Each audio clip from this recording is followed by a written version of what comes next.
जय श्री सीताराम मित्रों। मार्कंडेय की पुराण की कथा जन्माष्टमी के दिन से शुरू की थी और निरंतर कह रहा हूँ। इस कथा में अभी हमने कल श्राद्ध का वर्णन किया था।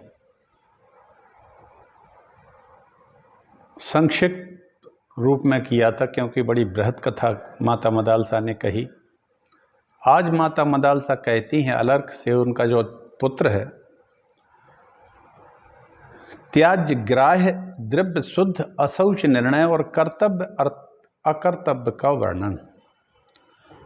आइए हम सब पहले मंगलाचरण कर ही लेते हैं। छोटा सा मंगलाचरण है, इसके बाद कथा कहते हैं। अखंड मंडलाकारं व्याप्तं येन चराचरं तत्पदं दर्शितं येन तस्मै श्री गुरुवे नमः। वक्रतुंड महाकाय कोटि सूर्य समप्रभा निर्विघ्नं कुरु देव सर्वकार्येषु यो सर्वदा। नमस्ते नीलकंठाय वेदसे परमात्मने विश्वाय विश्वबीजाय जगदानंद हेतवे मनोजवं मारुतुल्यवेगं जितेन्द्रियं बुद्धिमतां वरिष्ठं वातात्मजं वानरयूथ मुख्यं श्रीरामदूतं शरणं प्रपद्ये।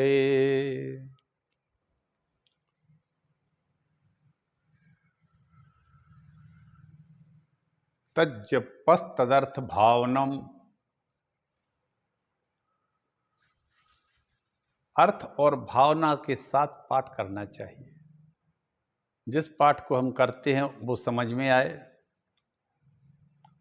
और भावना तो बड़ी महत्वपूर्ण और मुख्य है। भावना है तभी तो होगा। भावना तो संपूर्ण जितनी भी जरूरत है, जिन जिन चीज़ों की सर्वाधिक जरूरत होती है वो तो भावना ही है। भगवान के भजन में भावना हो तो फिर क्या कहना है, सोने पर सुहागा हो जाए।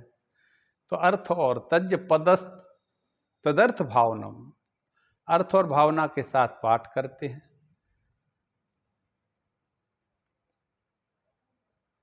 वाल्मीकि रामायण के किष्किंधा कांड में लक्ष्मण जी ने सुग्रीव से कहा, गोग्ने चैव सुरापे च चौरे भग्न व्रते तथा निष्कृतिर्विरहतां सभी कृतघ्ने नास्ते निष्कृति। गोग्ने चैव सुरापे, गौ हत्या और सुरापे माने जो सुरा पीता है, शराबी है, चोर है, चौरे भग्न व्रते तथा, और जिसने हर तरह के व्रतों को भग्न कर दिया है, निकृष्ट से निकृष्ट कार्य जिसने करी किए हों वो भी निष्कृति, उसका भी प्रायश्चित हो जाता है। लेकिन अगर प्रायश्चित नहीं होता है तो वो है कृतघ्न का। कृतघ्ने नास्ति निष्कृति, कभी भी कृतघ्न का प्रायश्चित नहीं होता है। कृतघ्न एक बहुत ही निकृष्ट कोटि का व्यक्ति होता है जो किसी के द्वारा अगर जीवन दिए जाने पर उसका ही जीवन ले लेता है। इसको कृतघ्न कहते हैं। प्राण निकलते जा रहे हो, मान लो प्यास से, वो आदमी खुद की प्यास को रोक के अब पानी आपको पिला दे प्यासे को, ये हो गई कृतज्ञता उस आदमी की जिसको पानी पिलाया, और उसको चाहिए कि वो मौका पा करके उसको दूध पिला दे जिस दिन उसका समय अच्छा आ जाए, जरूरत पड़े तो। लेकिन आज कृतघ्नों की इतनी बाढ़ आ गई है घर से लेके देश तक में कि ये तो उस गिलास को ही छुड़ा के भाग जाए, छीन लें। ऐसे कृतघ्नों की कहीं निष्कृति नहीं होती है, प्रायश्चित नहीं होता है, उनकी दुर्दशा होती है, उनको अपने कर्म फल भोगना ही पड़ते हैं। ऐसा लक्ष्मण जी ने वाल्मीकि रामायण के किष्किंधा कांड के 34वें सर्ग में ये कहा मुझे बड़ा अच्छा लगा, चूँकि अभी वाल्मीकि रामायण पूरी कही है हमने, उसमें ये मिला था तो मैंने इसको नोट कर लिया, और आप लोग भी नोट कर लें कि कृतघ्न का इस संसार में कहीं प्रायश्चित नहीं होता है। उसकी दुर्दशा होती है, बहुत दुर्दशा होती है, और उसको अपने कई जन्मों में फिर चला जाता है, क्योंकि कृतघ्न जो है वो एक बड़ा ही निकृष्ट किस्म का व्यक्ति होता है। अगुण सगुण गुण मंदिर सुंदर, शंकर जी कह रहे हैं लंका कांड में, कितना सुंदर है राम जी से। अगुण सगुण गुण मंदिर सुंदर, भ्रमतम प्रबल प्रताप दिवाकर, काम क्रोध मद गज पंचानन, बसहु निरंतर जन मन कानन। हे राम, शिव जी कहते हैं आप तो सगुण और निर्गुण भ्रम रूपी अंधकार के नाश को प्रबल प्रतापी सूर्य हैं, और काम क्रोध मद रूपी हाथी के लिए तो आप सिंह के समान है आपका नाम। वाह। ब्रह्मस्त्वं देवता दिव्यम स्त्रीणाम बाल धनम चयत, दत्तम हरति यो भूयाष्टै स विनश्यति। मित्रों, आज का वातावरण जैसा भी हो, क्योंकि ये राजनीतिक कारणों से हर चीज की व्याख्या होने लगी है, अब हमारे शास्त्रों में, वाल्मीकि रामायण में वाल्मीकि जी कहते हैं ब्राह्मणों का, देवताओं का, स्त्रियों का और अपने पुत्रों जैसे व्यक्तियों का, या पुत्रों जैसे पड़ोसियों का, या अपने भाई के बच्चों का, या खुद के बच्चों का, कई तरह के लोग हैं। क्योंकि जो धन हर लेता है वो उसका संपूर्ण परिवार के सहित विनाश हो जाता है, और ये वाल्मीकि महाराज कह रहे हैं, कोई साधारण व्यक्ति नहीं कह रहा। इसलिए कभी भी इस तरह का कर्म नहीं करना चाहिए कि कोई अन्यायपूर्ण स्थिति बने और अपना पूरा भाव का सत्यानाश कर लो। ब्राह्मं पाद्मं वैष्णवं च शैवं भागवतं तथा तन्नार्दीयं च मार्कण्डेयं च सप्तमं आग्नेय अष्टमं प्रोक्तं भविष्यं नवम स्मृतं दशमं ब्रह्मवैवर्तं नरसंगैकादशं तथा वाराहं द्वादशं प्रोक्तं स्कान्मात्र त्रयोदशं चतुर्दशं वामनकं कौर्म पंचदशं तथा मात्स्यं च कारणं चैव ब्रह्मांडं तथा परम अष्टादश पुराणाम नामधेयानि पठेत। ये 18 पुराण हमारे सनातन धर्म में हैं, और इसमें से 7वें नंबर का क्रम से 18 में क्रम से 7वें क्रम में आते हैं, 7वें नंबर पर ये मार्कंडेय पुराण आता है, जिसकी हम कथा कह रहे हैं। इसमें माता मदालसा कहती हैं अपने बेटे अलर्क से, मैंने रोज कहता हूँ, आज भी कह देता हूँ, व्यास जी के शिष्य जैमिनी मार्कंडेय जी के पास आए अपने प्रश्न पूछने के लिए। मार्कंडेय जी ने उन्हें 4 पक्षियों के पास भेज दिया। पक्षी उनसे बात कर रहे हैं। वो चारों पक्षी सुकृस मुनि के पुत्र थे, जो अपने ही पिता के श्राप के कारण पक्षी योनि को प्राप्त हुए, लेकिन पिता की कृपा से उनका बुद्धि, स्मृति सब ज्यों के त्यों रहे, और वो मानव भाषा भी बोलते थे। उसी क्रम में आगे कहते हैं, एक मदालसा है जो बड़ी भारी योगिनी है, राजमहिषी हैं, महारानी भी हैं, ऋतध्वज की पत्नी है, उनका पुत्र है अलर्क। ये योग सिद्ध पुरुष थी, महिला थी। इन्होंने अपने 3 पुत्रों को योगनिष्ठ करके कर दिया था, लेकिन चौथा पुत्र को राजधर्म का पालन करने के लिए राजधर्म सिखाती हैं, और बहुत अच्छी बात है राजधर्म के बारे में और सामाजिक बातें बताती हैं किस तरह से तुमको क्या करना है अपने राजधर्म में। तो अभी हम सब कुछ कहते हुए अभी उन्होंने श्राद्ध कर्म के बारे में बताया, बहुत लंबा है, हमने काफ़ी सूक्ष्म करके कहा।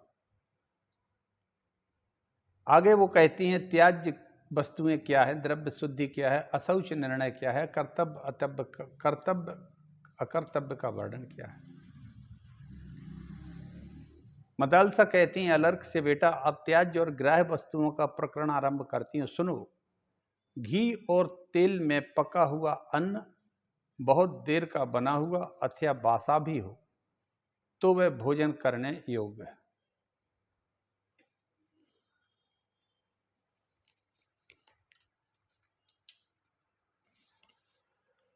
मदालसा ने कहा, बेटा अलर्क, घी और तेल की बनी हुई ताजी तो खाने लायक रहती ही, सभी खाते हैं हर अन्न ताजा। और ये अगर एक दिन रखे भी रहें, 2 दिन रखे रहें तो भी ये खाने योग्य रहते हैं।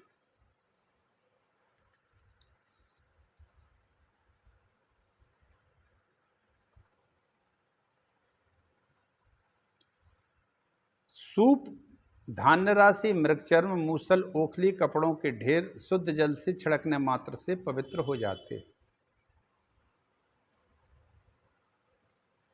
बुहारने से और देवताओं की पूजा करने से घर शुद्ध हो जाता है। हमारे सबके घरों में, सनातन धर्मियों के यहाँ, हिंदुओं के यहाँ एक तरह से कहें, पूरे विश्व में जो जहाँ रहता है, हर घर में एक सिंहासन पाया जाता है, रहता है। और सिंहासन में शालिग्राम की, बाल मुकुंद भगवान कृष्ण की लड्डू हाथ में लिए रहते हैं, जगदम्बा की, कंस शंकर जी की, मतलब इन सभी देवताओं का एक छोटा सा मंदिर का रूप हर घर में रहता है। तो इनकी पूजा करने से घर शुद्ध हो जाता है। इसलिए क्योंकि जहाँ पूजा होती है वहाँ गूगल का एक छोटा सा हवन किया जाता है हर घर में, तो उससे पूरे घर का वातावरण शुद्ध हो जाता है। इसलिए सबको करना चाहिए।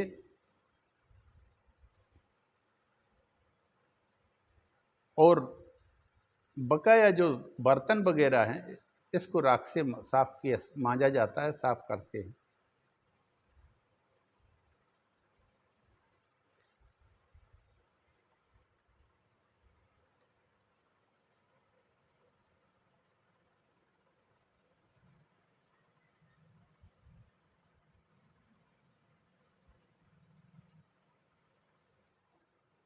आगे वो कहते हैं कि अनजान में यदि दूषित अन्न भोजन कर ले तो 3 रात तक उपवास करे।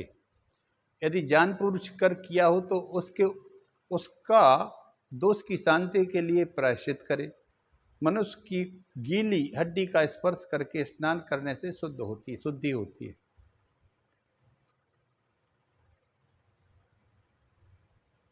या फिर गाय का स्पर्श या सूर्य का दर्शन करने से मनुष्य शुद्ध हो जाता है। बुद्धिमान पुरुष रक्त, खकार या उपटन को न लांघे।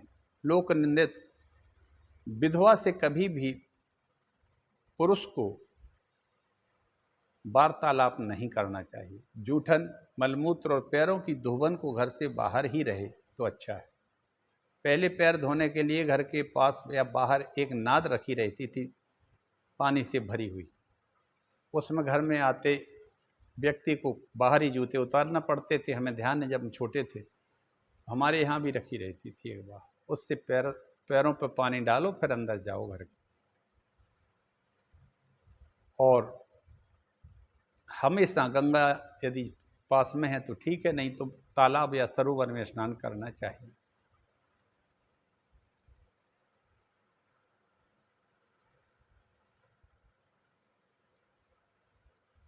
ये नित्य कर्म में आते हैं। मृतक को गांव के बाहर ले जाना चाहिए और दाह संस्कार करने के बाद भाई बंधुओं को पहले चौथे और 7वें और 9वें दिन प्रेत के लिए जल देना चाहिए तथा चौथे दिन उसकी चिता की राख को, हड्डियों को संचय कर लेना चाहिए। मृतक के जलने के बाद चौथे दिन उसका अस्थियों का संचय करते हैं सभी लोग, अस्थि संचय कहते भी, इसमें भी लिखा है। और उसका फिर पिंडदान करते हैं। सपिंड लोग उस केवल स्पर्श के अधिकारी होते हैं। जिस दिन मृत्यु हुई हो उस दिन समानुदक और सपिंड दोनों का स्पर्श किया जा सकता है। वृक्ष, सर्प, गौ, दाढ़ों वाले जीव, शस्त्र, जल, फांसी, अग्नि, विष, पर्वत से गिरने तथा उपवास आदि के द्वारा मृत्यु होने पर अथवा बालक, परदेशी, परिव्राजक की मृत्यु होने पर तत्काल अशौच निवृत्त हो जाता है। कुछ लोगों का मत है कि 3 दिन अशौच रहता है।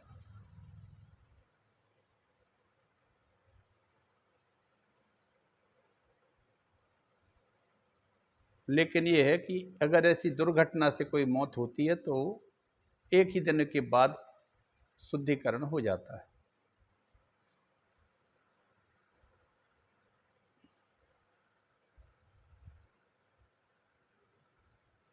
सदैव तीनों वेदों का सर्वदा स्वाध्याय करना चाहिए। विद्वान बने। मदालसा कहती हैं अपने पुत्र से, धर्म के अनुसार धन का उपार्जन भी करे और उसे यत्न पूर्वक यज्ञ में लगावे। जिस कर्म को करते समय अपने मन में घृणा ना हो, जिस कर्म को करते समय अपने मन में घृणा ना हो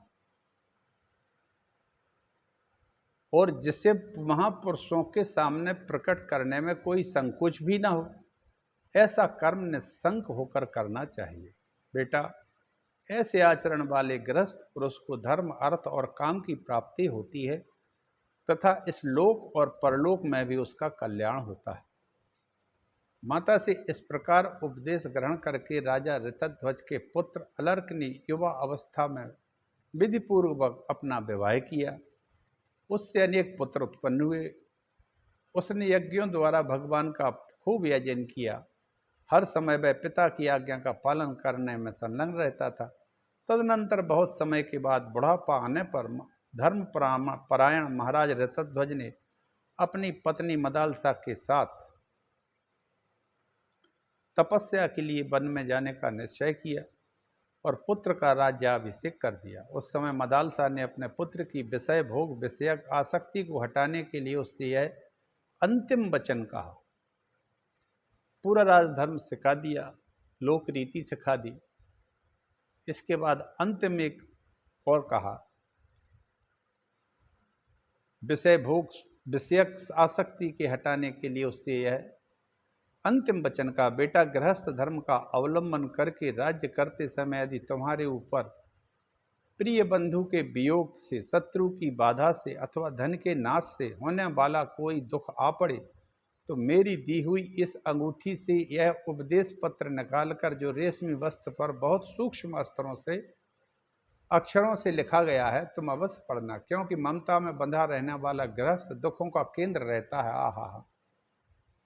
अंतिम वाक्य थे माता मदालसा के, बेटा, विषयों में बंधा हुआ, ममता से बंधा हुआ गृहस्थ दुखों का भंडार होता है,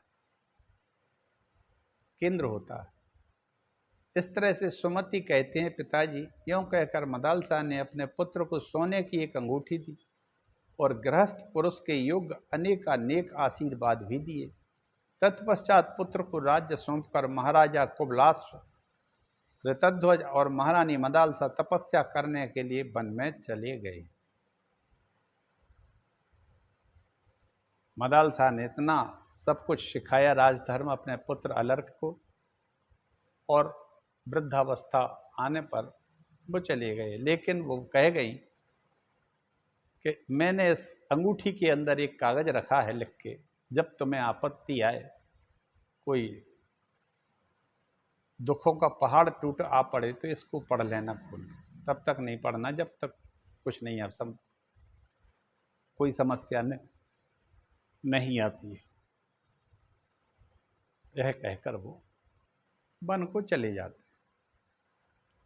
और कई वर्ष तक महाराज अलर्क ने शासन किया। पुत्र पौत्र हुए, सब कुछ हुए, लेकिन राज से उनकी करने की इच्छा खत्म नहीं हुई, राज से बंधे रहे। अब यहां पर इनके भाइयों में एक भाई का नाम सुबाहु था जो तपस्या कर रहा था। तीनों भाई कर रहे थे अपनी अपनी जगह अलग जाके, लेकिन एक भाई जो सुबाहु था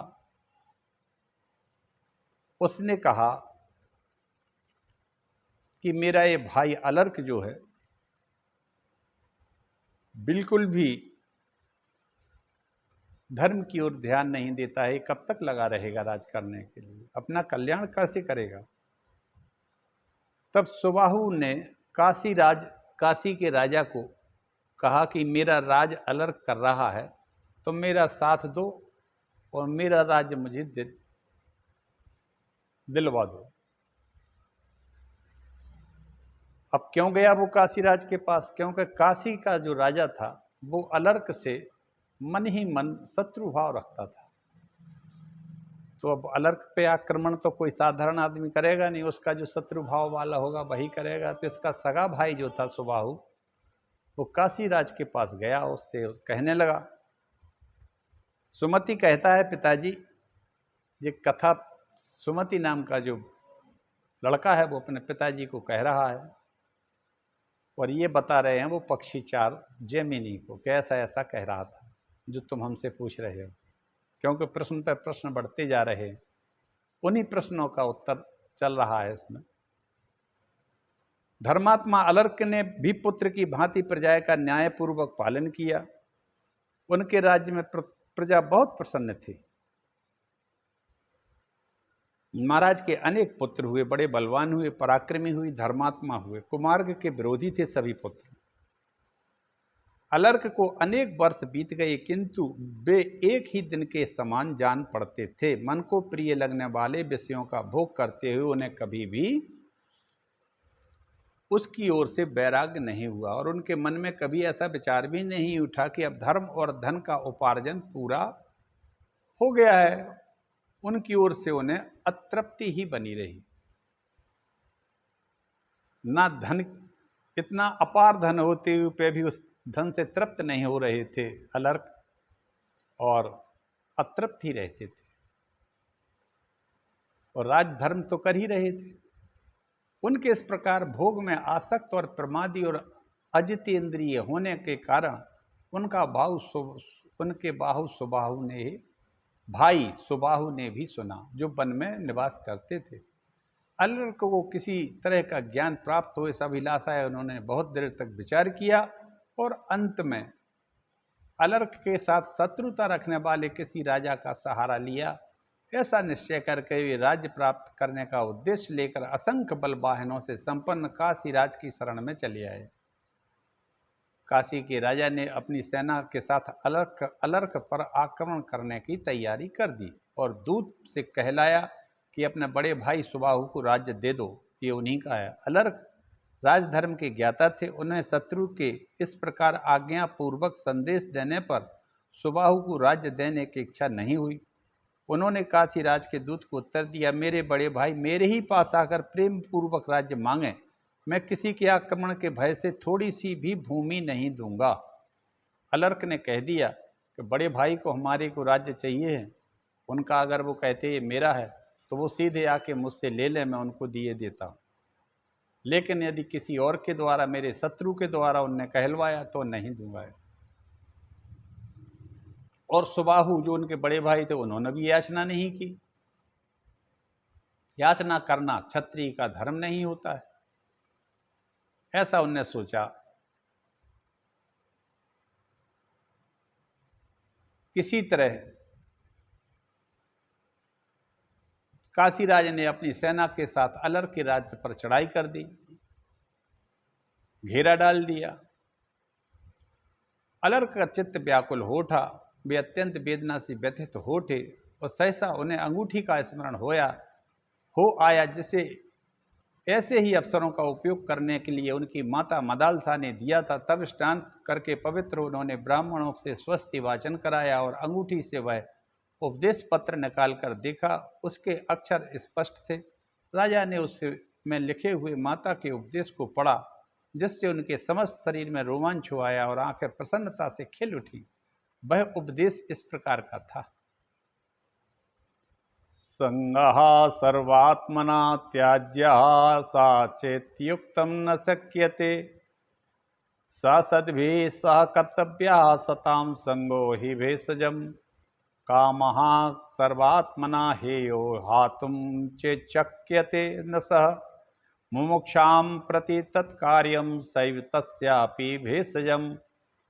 संग, आसक्ति का सब प्रकार से त्याग कर देना चाहिए। उसमें ये लिखा था, माता ने उस अंगूठी में एक कागज पर ये लिख के रख दिया था। आसक्ति का त्याग होना चाहिए, और अगर भी उसका त्याग ना किया जा सके तो सत्पुरुषों का संग करना चाहिए, क्योंकि सत्पुरुषों के संग से उसकी करना ही आसक्ति छोड़ने की, त्यागने की औषधि है। और कामना को सर्वथा छोड़ देना चाहिए, परंतु यदि वह ना छोड़ी जा सके तो मुक्ति की इच्छा के प्रति कामना करना चाहिए, क्योंकि मुक्ति ही उस कामना को मिटाने की दवा है। मुमुक्षा, ये उसमें लिखा था। इसी के साथ यह उपदेश अनेक बार पढ़कर राजा ने सोचा, मनुष्यों का कल्याण कैसे होगा। मुक्ति की इच्छा जागृत करने पर, और मुक्ति की इच्छा जागृत होगी सत्संग से, ऐसा निश्चय करके वे सत्संग के लिए चिंतित हुए और अत्यंत आर्त भाव से आसक्ति रहित, पाप शून्य तथा परम सौभाग्यशाली महात्मा दत्तात्रेय जी की शरण में चले गए। उनके चरणों में प्रणाम करके राजा ने उनका पूजन किया। न्याय के अनुसार कहा, ब्राह्मण, आप शरणार्थियों को शरण देने वाले हैं, मुझ पर कृपा कीजिए। मैं भोगों में आसक्त हूँ, मैं दुख से आतुर हूँ, आप मेरा दुख दूर कीजिए। दत्तात्रेय जी बोले अलर्क से, राजन, मैं तुम्हारा दुख दूर करता हूँ, सच सच बताओ तुम्हें किस लिए दुख प्राप्त हुआ है, कौन सा दुख है। अलर्क ने कहा कि इस शरीर के बड़े भाई यदि राज्य लेने की इच्छा रखते हैं तो यह शरीर तो 5 भूतों का समुदाय मात्र है, गुण की ही गुणों में प्रवृत्ति होती है, अतः मेरा उसमें क्या है। शरीर में रहकर भी वे और मैं दोनों ही शरीर से भिन्न हैं। यह हाथ आदि कोई भी अंग जिसका नहीं है, मांस हड्डी नाड़ियों के विभाग से भी जिसका कोई संपर्क नहीं है, उस पुरुष का इस राज्य में हाथी, घोड़े, रथ और कोष आदि से किंचित भी क्या संबंध है। इसलिए ना तो मेरा कोई शत्रु है, ना मुझे दुख या सुख होता है, ना नगर कोष से मेरा कोई संबंध है। यह हाथी, घोड़े आदि की सेना ना सुबाहु की है, ना दूसरे किसी की है, और ना मेरी है। जैसे कलसी, घट, कमंडल में एक सा ही आकाश है, पात्र भेद से अलग अलग दिखाई देता है, उसी प्रकार सुबाहु, काशीराज और मैं भिन्न भिन्न शरीरों में रहकर एक ही है। शरीरों के भेद से भेद की प्रतीति होती है। पुरुष की बुद्धि जिस जिस वस्तु में आसक्त होती है, वहाँ वहाँ से वह दुख ही लाकर देती है। तो मैं प्रकृति से परे हूँ, अतः न दुखी न सुखी प्राणियों का भूतों के द्वारा तो पराभव होता है, वही दुखमय है। तात्पर्य है कि भौतिक भोगों में ममता के कारण आसक्त है, वही सुख और दुख का अनुभव करता है।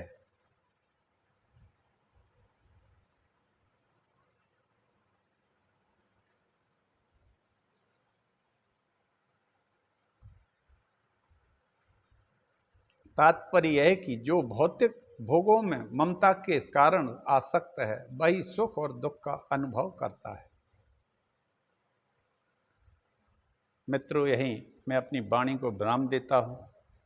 कल दत्तात्रेय जी की कथा कहेंगे, बहुत ही अत्यंत सारगर्भित है। अलर्क को ने जिस तरह से समझाया, उपदेश दिया। अलर्क के गुरु थे दत्तात्रेय जी। दत्तात्रेय जी भगवान विष्णु के अवतार या अंश माने जाते हैं।